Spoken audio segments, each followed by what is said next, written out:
So this is your Pop Art Portraits Lesson 1. The first thing on the sheet is to find a portrait and remove the background. I told you you could use the magic wand or the quick selection tool over here. I've already taken the background out of mine, but if you have a more complex background, the quick selection tool is going to be your tool. If you have a very simple background, use the magic wand tool, click on on the background and delete it if it's very simple. Otherwise, click on your figure and then inverse the selection. So I've already deleted my background, and so I have this portrait. What I want you to do is to create a layer and call it background color. I've already done mine, but I want to show you how to play around with it a little bit more. So I'm going to create a new layer. Just make sure it's behind your figure. And I'm not going to name it, but you should name yours background color. Now, you can make sure you're on this layer, click on it with the magic wand, and fill it using the paint bucket. I have this color green right here, so it would fill it with a green color. But I may want to do something more fancy, so I'm hitting Command Z and Command D to deselect. What I would like you to do is to play around with the gradient tool. So this is your gradient tool, and you have a bunch of different gradients up here. You can use whatever you have. There's ways to create your own.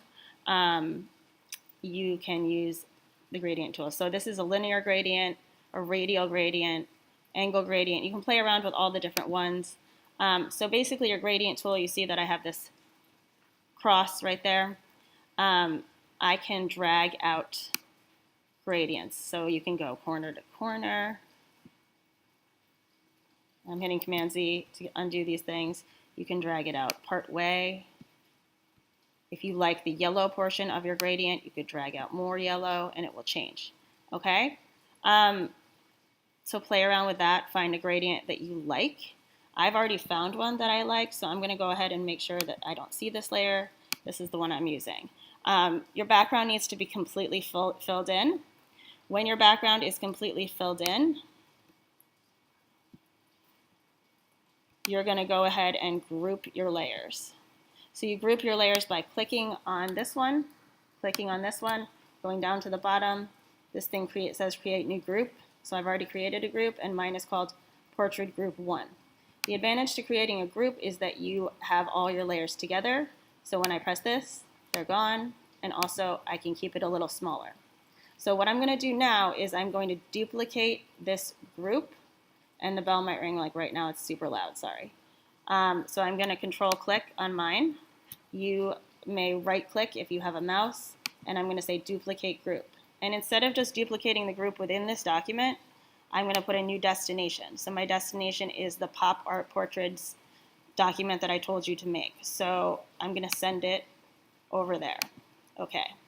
So now when I click on this, I've already done this, but so I have all these groups that I've already made that I'm going to have you make next. But here is your group that you sent over there. Okay? So what I want you to do is duplicate the group you sent over here 3 times and number the groups. So if you can see, I have Portrait Group 1,